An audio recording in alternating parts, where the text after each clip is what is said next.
Hey, don't sneak up on me like that while I'm trying to record a video. What's going on, everyone? Hope you're having a fantastic day while I trip over my microphone cord because I don't record like this much. And welcome to WreckTalk. And if you're a college football fan, I know you are having a great day. Why? Because it's the off season, baby. And every college football fan feels great during the off season.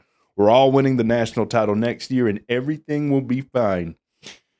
Nothing but hopes, dreams, and admirations to be pulverized into sand at some point around probably week 5.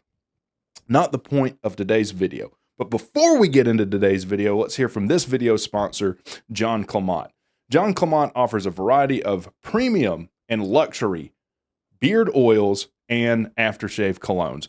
John Clement is a Georgia Tech graduate and chemical engineering major, so you know he knows what he's doing. I've been using John Clement for about 5 weeks now, and I can already tell a major difference in the way that my mustache feels.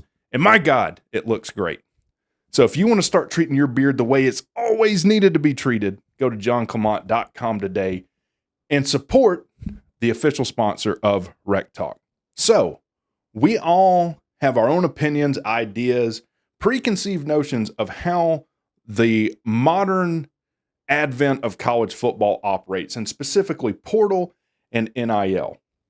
The question is, what would happen if you were to look behind the curtains? What would you really see? What does it actually look like for college athletes to navigate the changing landscape of college football? Well, look no further. Clayton Powley, starting strong safety, entering a senior year at Georgia Tech, allowed ESPN to basically be a fly on the wall to catalog what his journey was like during this last spring portal period. Now, it was a kind of a shock to me, or not really a shock, but I had no idea the guy was even entertaining entering the portal. We interviewed him on the channel. To play the game of football, I feel like as you're progressing in each level of the game, the talent, everybody's going to have talent, obviously.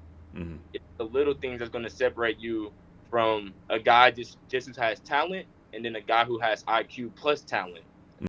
So you go, I'll link that in the description too, as well as this article. I interviewed him after his freshman year.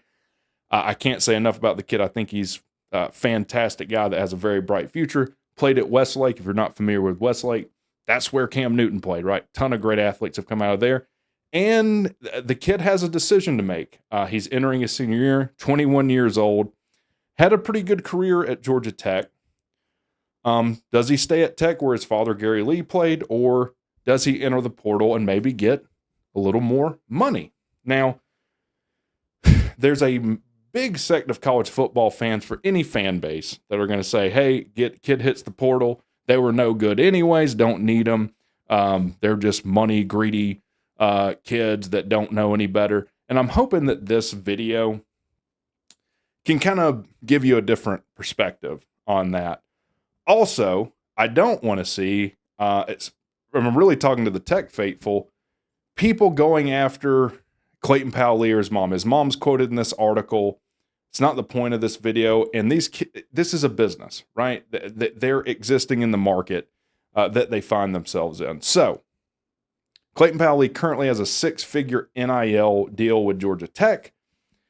He's basically going to renegotiate with his agents, AMP Sports Agency, which is out of Texas. And I looked into it. It seems like most of them are affiliated or graduated from Texas A&M. And Tech is unwilling to pay him anymore. So his mother, Rametta Powell, is quoted in the article as saying, let me read it so I don't get it wrong. They're trying to play games. They got the money. And look, to be fair, she's most likely right. All these schools are going to have to be targeted about exactly how they're spending this NIL money, who it's going to, etc. And then the school and the kids are going to have to make decisions. But let's take a step back, right? Because it says they all get on a call with his family and his agents. How does that even work, right? In the article, it says more than half of these college athletes do not have any representation whatsoever, which is problematic. Just look at what happened with Nico. Nico's family is basically demanding things from Tennessee when he already has probably a better NIL deal than he would get anywhere, and they basically snatch defeat from the jaws of victory. Now his public image is tarnished, and he has a smaller NIL deal because the people representing him and looking out for him don't have any clue what they're doing, right? So what does representation look like? First of all, what commission are they charging these kids? In general, from what I can surmise, they're taking anywhere from, I'd say, 6, 7 to 18, 19, 20%. Now, in a vacuum, that doesn't mean anything. We need to compare it to something. What do NFL agents make or in commission? They're capped at 3%. They cannot take more than 3% commission on the contract of who they represent. That is a rule the NFL has instilled. Now, endorsements are different, but I'm sure the NFL does that because they don't want agents taking advantage of the athletes that are making them money as a league, right? So immediately when I see these agents are taking 5 to 7 times more in commission than pro athletes get, which to me seems backwards, I just see that ripe for abuse and certainly not in the best interest of the college athlete. So let's just run some numbers. Let's say it says Clayton Powley has a 6-figure NIL offering. Let's assume the low end 100,000. If you're taking 15%, that's 15,000.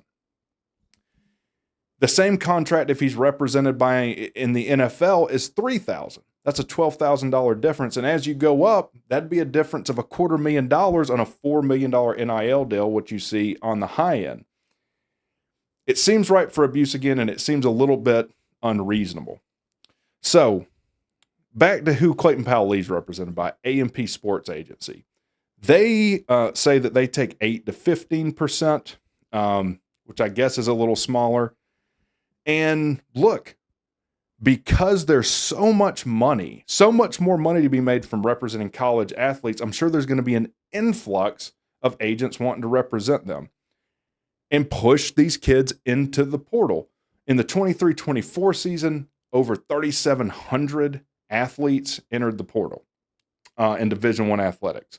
So let's do some math on that. Let's just assume, for simplicity's sake, 22 spots, 11 on offense, 11 on defense per team, 134 teams.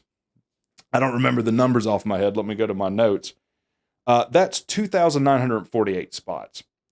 That means last year, and I know that there's special teams and all that. Let's just keep it simple. Keep it simple. That's over 700 players that are left without a position. I would think if you hit the portal, you're transferring to play. If you're transferring for money, you're transferring to play and money, right? You're not transferring to ride the bench. Over 700 players, by definition, have to be doing that from last year's portal class. And the point of this is not necessarily to crap on A&P. That's not what I'm doing. I want to get a more broad look. But the first thing I noticed about A&P is these agents look like children. And the article even mentions this. The vast majority of them are not 30. So I'm older than the vast majority of these people representing these college kids. And I'm not that old, despite what CDawg says. Or the Buzzsaw. So they're fresh out of school, ton of money to be made. I'm just saying I'm sure there's a ton of Gordon Gekko wannabes that they're going to come in here and push these kids into situations that seem good in the short term and in the long term might not be in their best interest. In fact, and get this, A&P says that they want to make, during the portal periods, $1 million per day. $1 million per day. So I ran the numbers, and I don't know what the average NIL contract that they're signing is in value. I'm going to assume $400,000. That to me seems somewhat reasonable. Let's assume the average contract is $400,000. How many contracts would they have to sign per day to make $1 million a day? Over 16. So over 16 a day, every day during the portal period. So their incentive is to push kids in the portal to get more money to make this $1 million a day. And it makes me think of kids like Nate McCullum.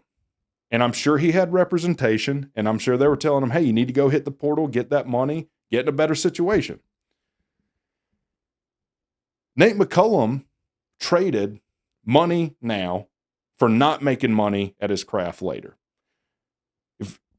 If you're not a Tech or North Carolina fan and you're watching the video, you don't even know who the hell Nate McCullum is. Nate McCullum was a wide receiver at Georgia Tech. He was the guy at Georgia Tech before Eric Singleton Jr.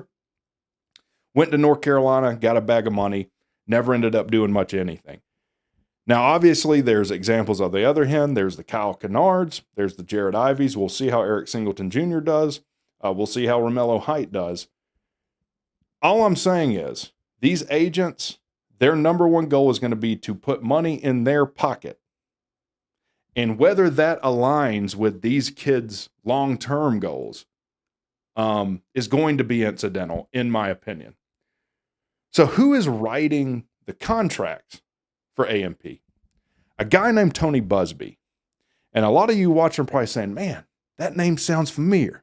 Who is Tony Busby? Well, to say Tony Busby is a controversial figure is probably an understatement. You can see the entire city. Tony Busby has sharks everywhere. Shark door handles, a sculpture, and not just any shark, the great white. Now we're the biggest and we're the baddest and we're just floating around looking for something to eat. Typical Busby. Talks big, lives big. He represented all of the Deshaun Watson accusers. He's, to my knowledge, currently representing the girl that's accusing Shannon Sharpe of sexual wrongdoing or whatever you want to call it, suing Shannon Sharpe for $50 million. He's barred from practicing in New York Southern District due to misconduct in the Diddy trial. He's run for office and lost. He's a very extravagant money Lamborghini type guy. So that's who's writing contracts for A&P. You know, take that for what you will. So back to Clayton Powell-Lee and these athletes. So one thing that's hit me right in the face, it doesn't name the player, there's an SEC player that A&P represents. And he comes back and says, hey, I'm not guaranteed to start, which means I'm not going to make any more NIL money. And it's like, hold up, what did I just read? I'm not guaranteed to start. Which must mean there are teams that when they sign an NIL deal with a kid, guarantee them a starting spot.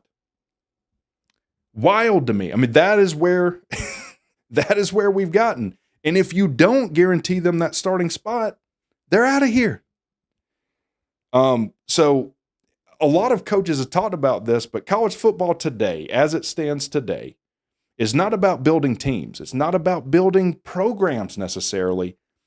It's about building rosters for that year. That's exactly what Ole Miss did last year. They ponied up, had $20 million or whatever they did, and they didn't make the playoffs, which is why Lane Kiffin complained and whined and cried like he did, because he's going to have a harder time convincing his donor base to donate to the NIL collective when he can't make the playoffs when they pony up buku money. And you're having to guarantee kids starting spots to get them over there. It's wild. It's wild.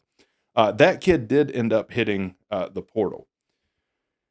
Now, Clayton Powell-Lee goes to Key's office, tells him, hey, I've got an offer on the table.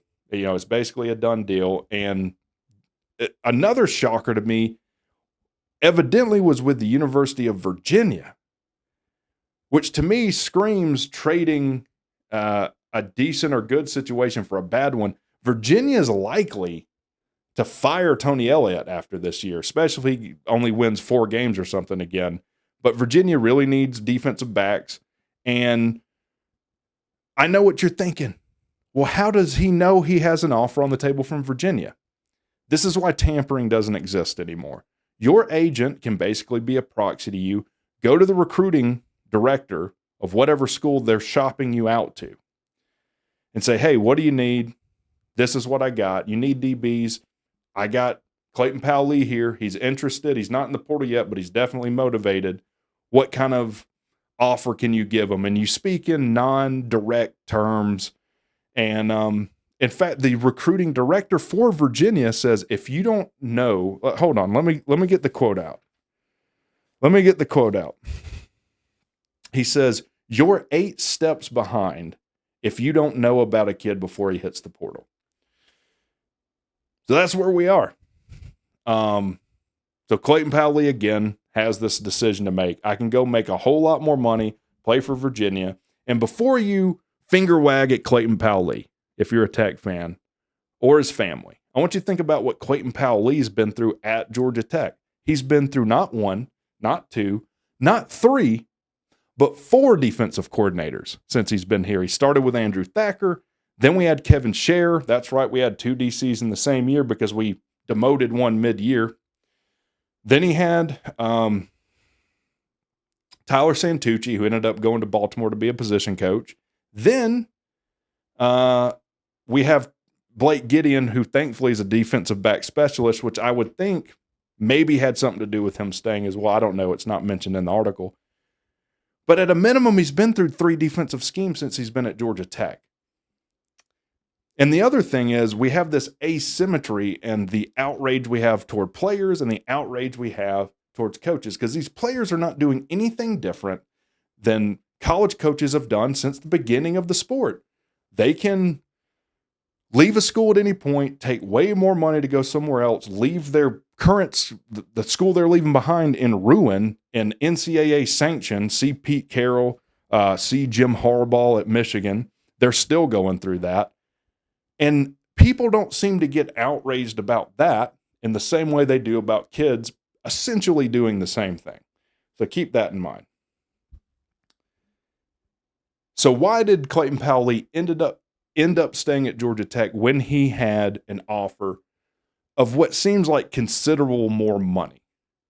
And you'll never guess. It's going to make Tech fans happy.